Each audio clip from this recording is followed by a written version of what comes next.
What's up, guys? In today's video, I'll be giving my UFC bingo card predictions for 2026. Now, I know I'm super late to this. A lot of people put theirs out in December. Some had it in the first week of January. I apologize for doing this so late.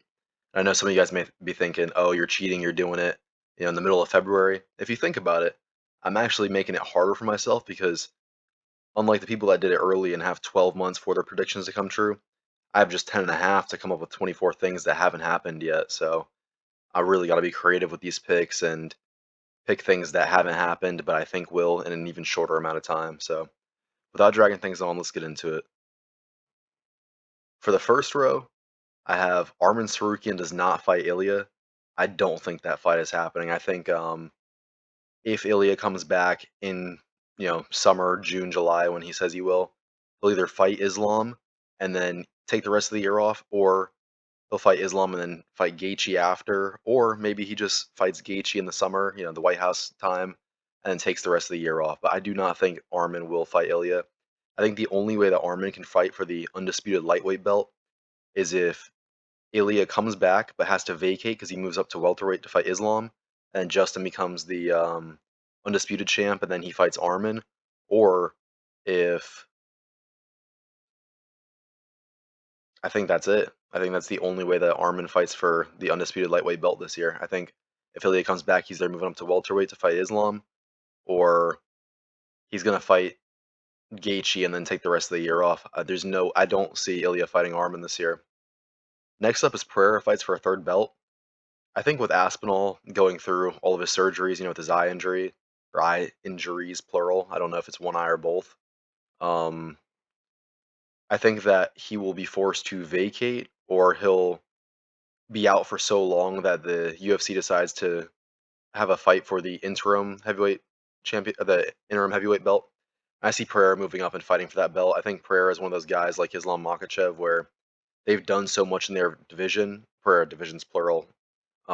Islam division's plural as well. But he's done so much at light heavyweight to where if he moved up to fight for a third belt at heavyweight, he won't need to fight a number one contender. He'll just be able to fight for that belt right away. So I think Alex Pereira definitely fights for the interim or undisputed heavyweight belt sometime this year. Next up, McGregor does not fight the White House. I think McGregor's been teasing his comeback for so long. He's tested positive for steroids. He's had some legal issues. He's had some political pursuits. I don't think he has the hunger in him anymore. I mean, he's got the BKFC he's overseeing. I think he's got a lot on his plate, and I don't think that he's at a point in his life where he is willing to do what it takes to get back in the testing pool, get in shape, and then fight again in the UFC. Next up, Horiguchi. He's currently ranked 5th in the flyweight division. I think he'll either get a title fight this year or he finishes the year in the top 2. Since coming back to the UFC, he's beat Tagir Ulanbekov, which isn't the best win, but it is a good win. And then he just beat Amir Albazi at the Oliveira Batista fight night. I think that Van will fight Manel Kopp, and then if that fight happens, then I think Horiguchi will fight Tatsuro Taira, and I see him winning. And then if Van fights Tatsuro Taira, then I think Horiguchi will likely fight Roy Val next, but I see Horiguchi making it to the top 2, if not getting a title fight this year. And then finally, for this row, a minimum of 4 belt changes by the end of the year, as of right now, not including the BMF. So leaving the BMF out of this, I'm just talking undisputed belts. I see a minimum of 4 changes between the male and female divisions by the end of the year. If I had to predict which ones those would be, I would say definitely flyweight. I think Van loses to Pantoja and Manel Kopp. Possibly bantamweight. We could see Jan face Merab and or Umar. I think those two guys pose the biggest risk to Merab or to Umar. To Jan. I think that if anyone in bantamweight is going to beat Jan, it would be Merab or Umar, and I could see him fighting either of those guys, if not both of them this year. That's a maybe. Featherweight. The only way I see Volk losing the belt is if, and this is a big if, I don't see this happening, but if Lerone Murphy loses to Evloev, and then get this is where I'm going to lose some of you guys, if Evloev fights for a second time in 9 months. So the only way I see Volk losing his belt is if Evloev beats Murphy in March and then fights again by December, which I don't see happening, man. That's a big maybe. Lightweight, if Ilya vacates to move up to welterweight to fight Islam. I mean, he had to vacate the featherweight belt. Islam had to vacate the lightweight belt to move up. So if Ilya does fight Islam, or if his legal battles go on further, then he'll have to vacate. Then Gaethje would become the undisputed. So that's a possibility. Pereira, I see him moving up. He'll have to vacate light heavyweight. And then I definitely think that Zhang Weili will move back down to strawweight and take her belt back from Dern. Next up, Sugasean, Michael Chandler, Colby Covington, Kevin Holland, Derek Lewis. I'm predicting at least 3 of those 5 guys will be fighting on the White House card. I wanted to put Sean Strickland, but he voiced his opinions on the card. He said he didn't want to fight in front of a bunch of people on the Epstein list. I get that completely. He's someone that I really believed would be on that card, but if he says he won't, I, you know, I'm not exactly saying he's the most honest person, but I'm sure the money would be insane. So if he's saying he'll turn down that much money, then I see no reason not to believe him. Zhang Weili becomes champ by the end of the year. Now, I was going to say Zhang Weili reclaims her belt at strawweight by beating Dern, but there is that slight possibility that she does try to beat Shevchenko once again and become a 2-division champion. So I think she'll get her original belt at strawweight back, but on the off chance that she does stay in strawweight, I know she got dominated by Shevchenko, but I just want to, leave that open-ended as to what division, but I really think it would be strawweight.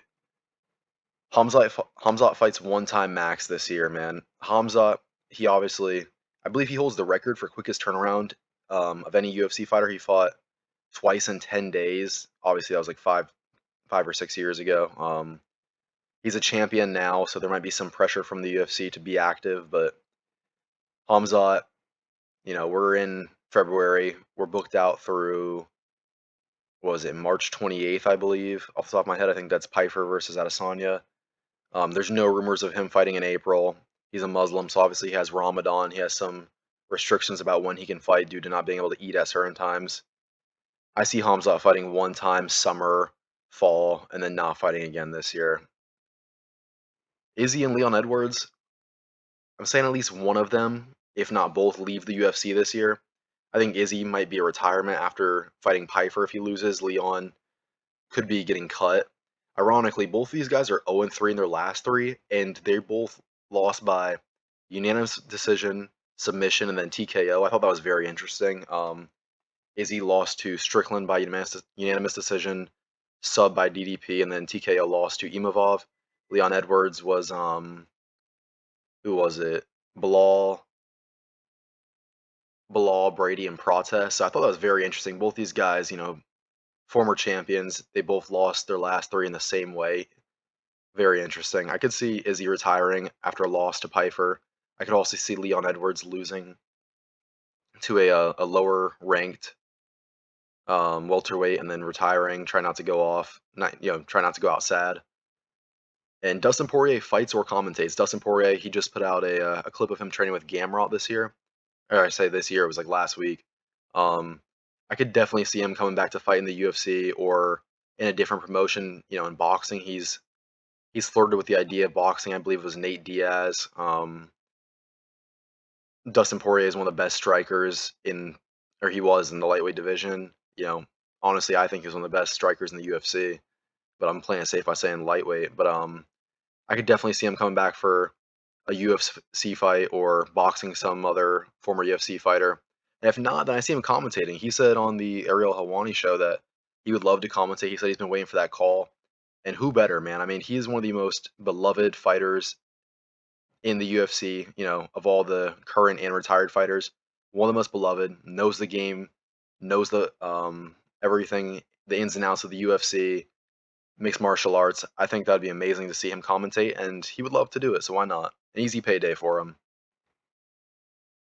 5 title fights or less at the White House. This one seems obvious. I know this is a no-brainer, but the only reason I put it here is because Trump, who obviously is not the most elite ball knowledge when it comes to the UFC. He doesn't know a whole lot. so take everything he says about UFC with a grain of salt. But he said 8 or 9 title fights. I saw, I don't know if it was Joe Rogan or Dana White. I can't remember. One of them said they were aiming for, 6 or 7 title fights. But there's no way that's happening, man. Just think about it logistically. If you have, but there's 8 male divisions, right? The BMF, that's 9, and then 3 female divisions, that's 12. If you were to even have 6 title fights at the White House, right?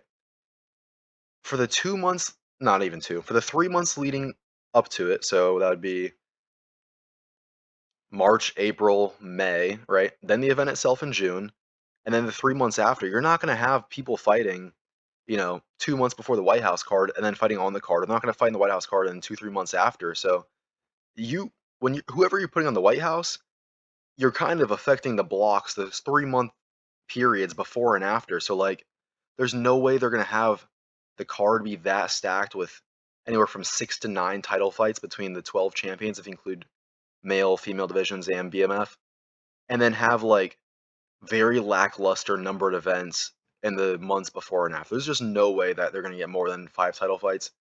And 5 is me being very, very liberal. I could see it being, 3 to 4 at the absolute max, including, it'll be like, I don't know, a lower weight class, like a bantam or flyweight fight, a heavier weight class, lightweight or up, and then one female fight, and then possibly the BMF belt. But there's no way they're doing, you know, any more than 5 title fights. Next up, no American champs going into 2027.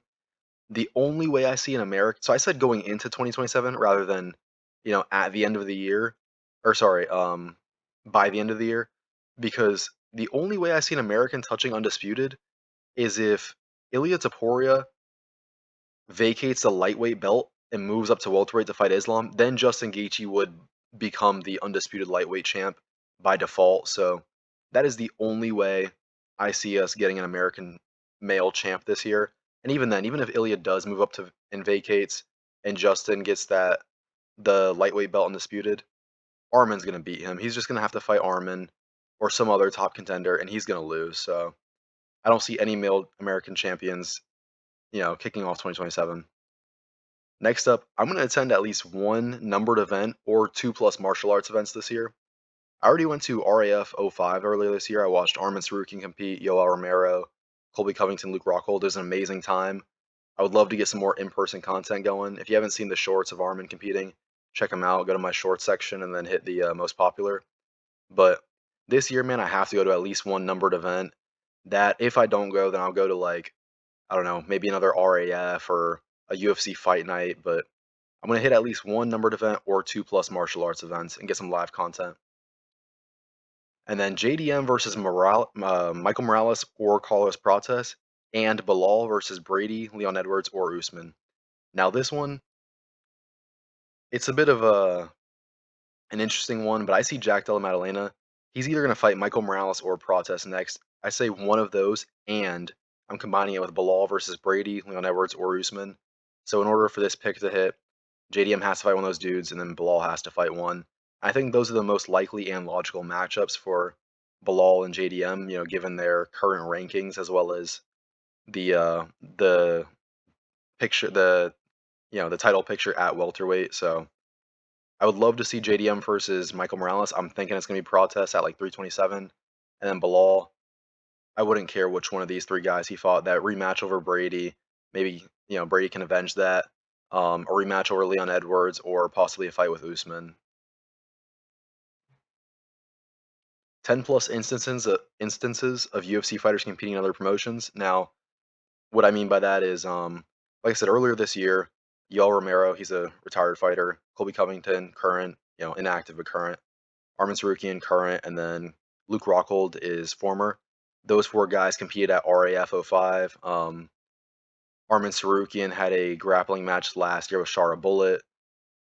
Henry Cejudo is set to compete against Uriah Faber at RAF 06, I believe. What else? Man, Walter Walker just, he fought some dude in karate combat with no legs, tried to heel hook him. So that's what I mean by instances of UFC fighters, current or retired, competing in other promotions. I see that happening at least 10 times. I'm not saying 10 fighters specifically, but there will be 10 matchups of current or retired fighters.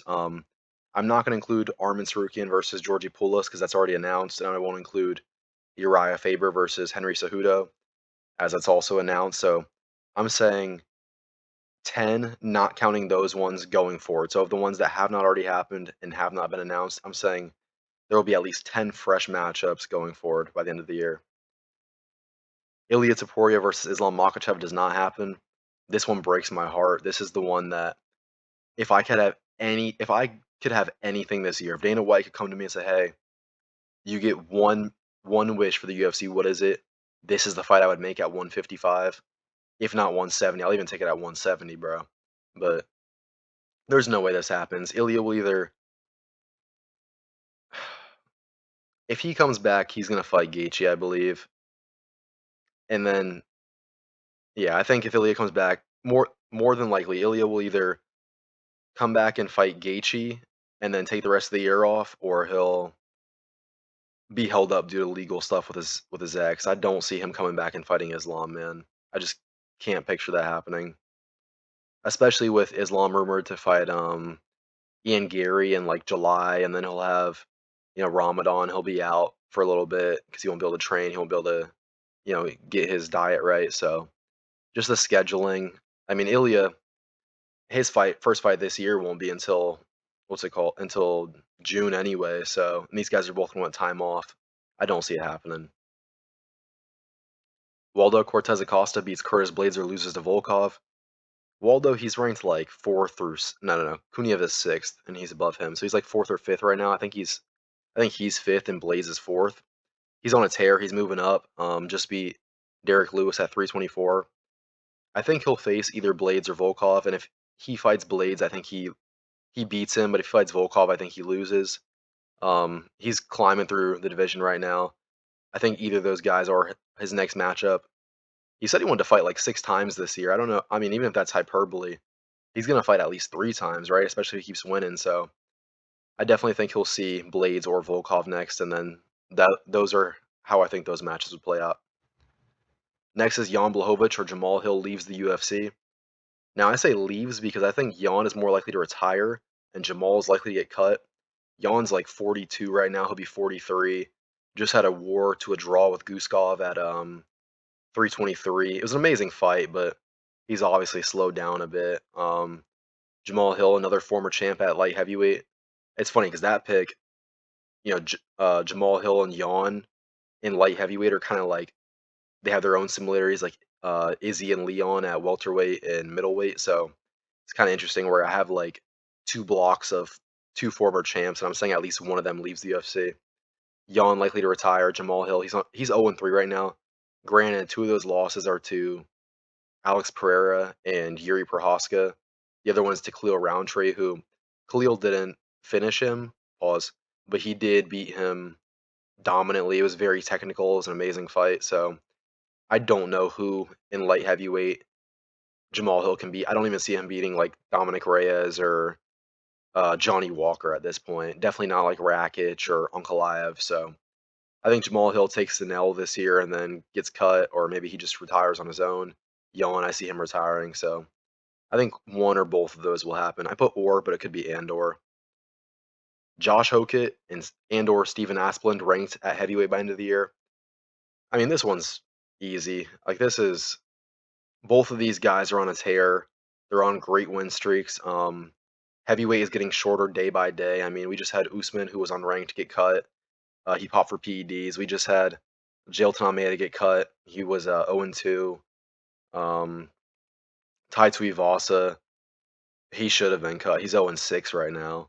So, you have guys that are actually good. You combine that with a division that's shrinking, cutting multiple guys. This seems like a no-brainer that one or both of these guys will be ranked by the end of the year.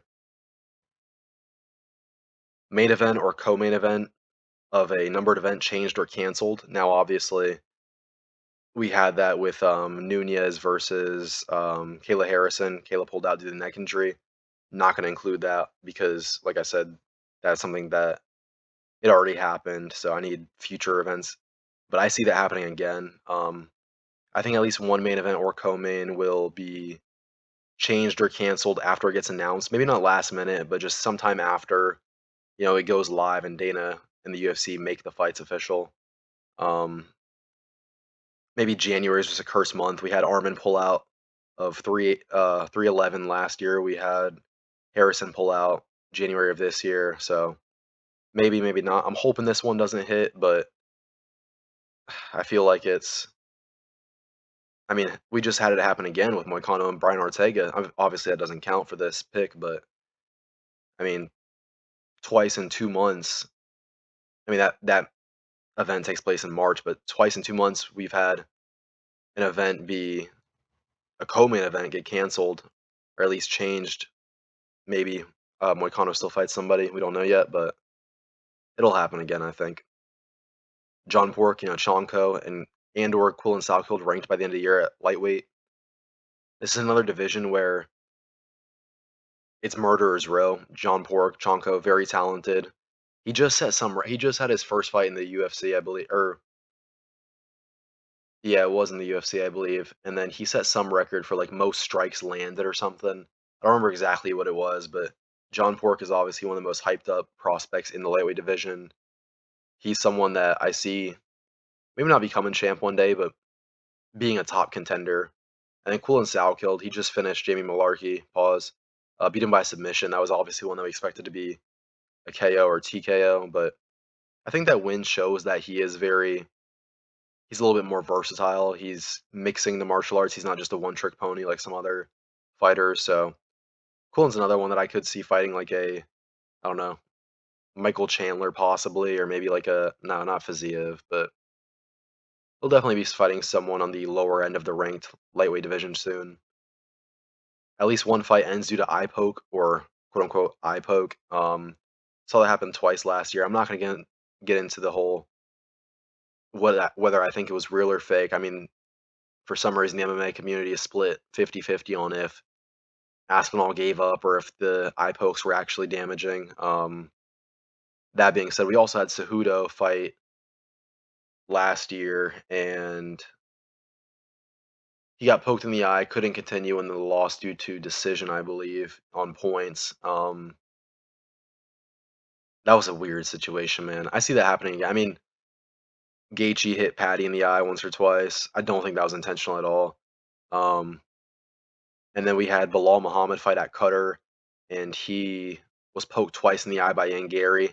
I think we're seeing, especially after Aspinall versus Gone, that fighters aren't losing points for poking their opponents in the eye. So I think that kind of encourages them to do so. I think that's something that we'll see more of in the future until the gloves are changed or until people that poke in the eyes or they have points deducted.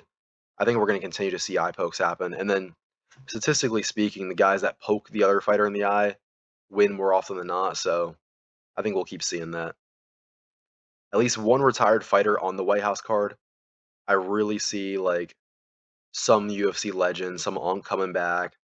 Possibly Dustin Poirier. Maybe Nunez comes back for the White House card to fight someone. I see at least one retired fighter making a comeback as like a surprise guest. I think that would be some great fan service.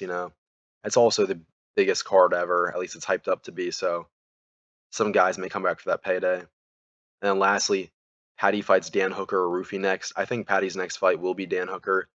On the off chance it's not, I think it would be Rufy. Paddy is ranked higher than both of them. He's got some personal beef with Dan Hooker.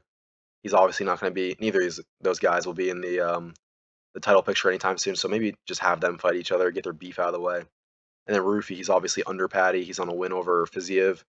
Paddy just lost to Gaethje. So I think Paddy could be a test for Rufy. Maybe Rufy fights BSD, but I think Paddy's next fight will be one of these two. Let me know what you guys think. Let me know which ones you think will hit, which ones won't. Drop your predictions for the rest of the year. Like, comment, share, subscribe, and I'll catch you in the next one.